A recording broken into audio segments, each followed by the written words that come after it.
Gulong-gulo, lagi na lang nabibigo. Ngunit ikaw pa rin, sigaw ng puso. Ilang liham na ang sinulat sa'yo, ilang luha na rin ang natuyo. Kailan kaya muling makakatawang? Hindi ko pinipilit, walang lungkot na sumisilip. Kailan kaya muling makakamit ang iyong yakap at halik nang hindi sa panaginip?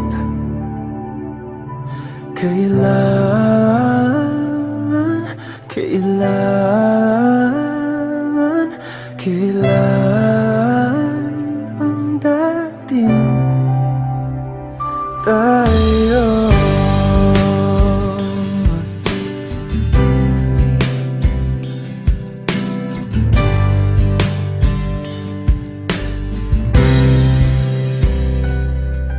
Kung ano man ang totoo,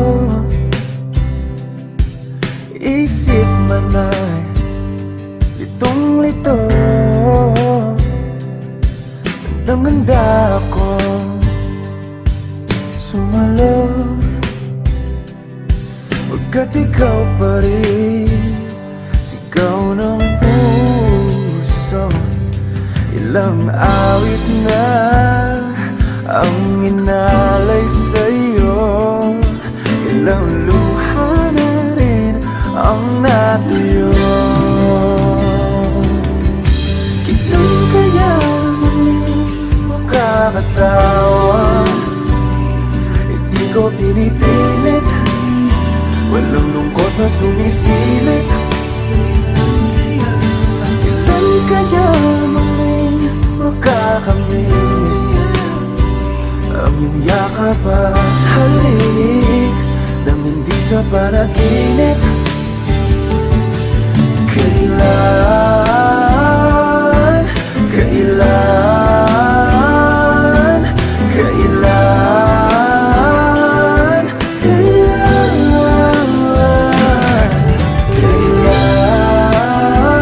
ang dating?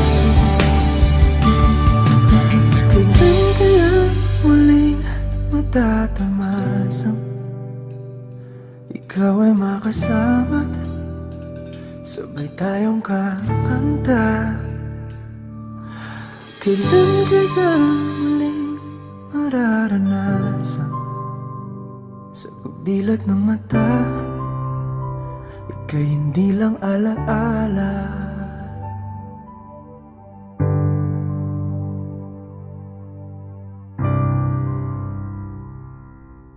Nakapilit na baka kung kinsa sa among duha ang piliun mong makauban, ug ipaila-ilas kinikanan. Gihatag ko na ang tanan, ug ihatag ko pa ang tanan. Apan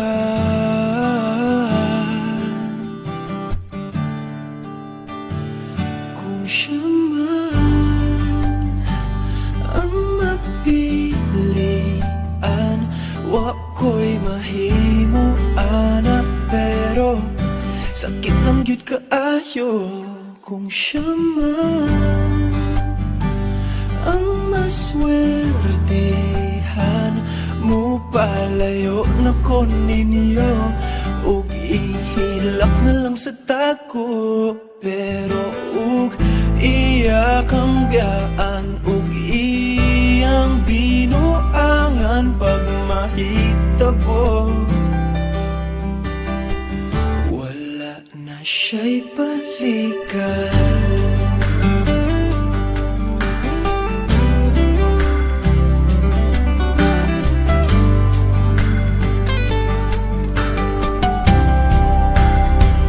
Kung pananglitang sa iya,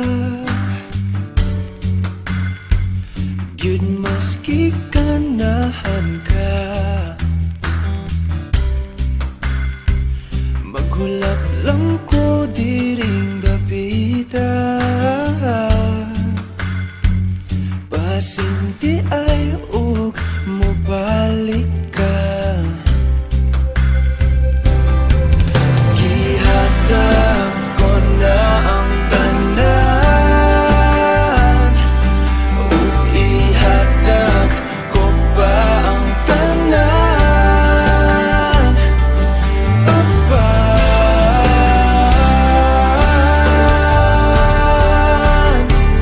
kung siya man ang napilian,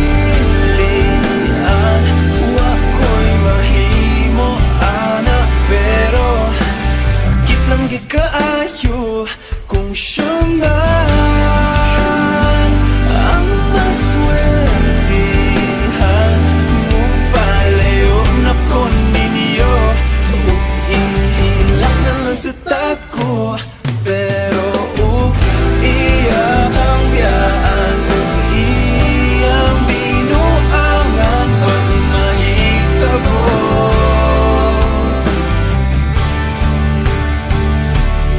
Ang reyna sa akong damgo, tuwas laing palasyo, ug iya kang biyaan, lingit diri. Kay ako kang pakaslan, kung ikaw man ang magustuhan, wa ko'y mahimo ana, pero ang pingin siya palihog ko sa imo man. Siya magkanahan, mupalayo na ko ninyo, ug hatagan ta mong respeto. Hangyo lang ay siya pasakiti, ug ayaw gid siya biyai, ug imong sayangan. Buhatan ko ang tanan, wala na kay balikan. Kung hindi rin lang ikaw ang dahilan, pipilitin ba ang puso kong hindi na masaktan? Kung hindi ikaw ay hindi na lang, pipilitin bang umasa para sa ating dalawa? Ginigiliw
This is the part 5 of my video presentation in physical education. And this part is entitled Reflection. And there are 4 questions that I need to answer. The first question is, what did you learn from this project? So, ako ang na-learn is, lisod jud ay siya. Pero, dili na jud siya totally lisod kay tungod way back last year kay nagkuan man ko nagsugon man ko exercise, so dili na kay siya tantong lisod sa ako nga i-perform. But lisod jud ay siya at the same time kay na may 3-minute challenges. So ang kani di ay karon pa ko balong ang purpose di aning 3-minute challenges para makabalo mi kung unsa jud ay kalisod mag-exercise. So gaganina while ga-exercise ko, naman to sa akong 3-minute challenges noon. One of my 3-minute challenges, sa isa na ako, I think HRF man ata to, or sa ba to, SRF ba to?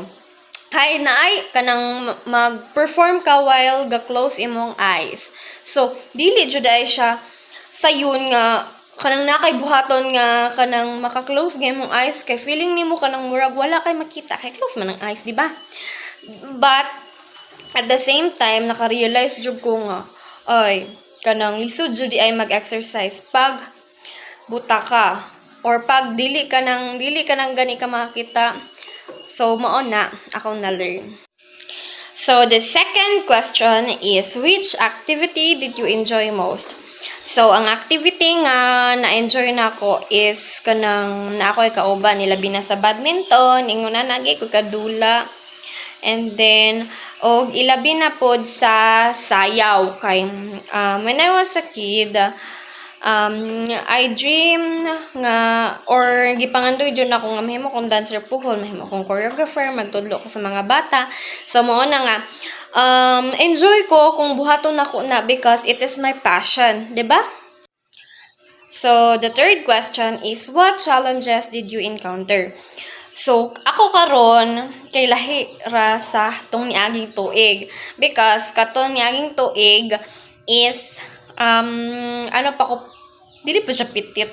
Like tama-tama lang akong lawas pero karon kay taba naman ko. So, lisod na jud para sa ako nga ma-stretch akong lawas, bugat na kay akong lawas pag mag-push up lang or mag-plank, dili na ko ka murag dili nagko ka kanang murag maka-hold din ako maka-hold murag ang lowest or ang longest lang nako kay mga 1 minute lang ana kay tong bugat kay akong lawas mao na ang ako ang pagsulay nga naagyan ako ani nga project.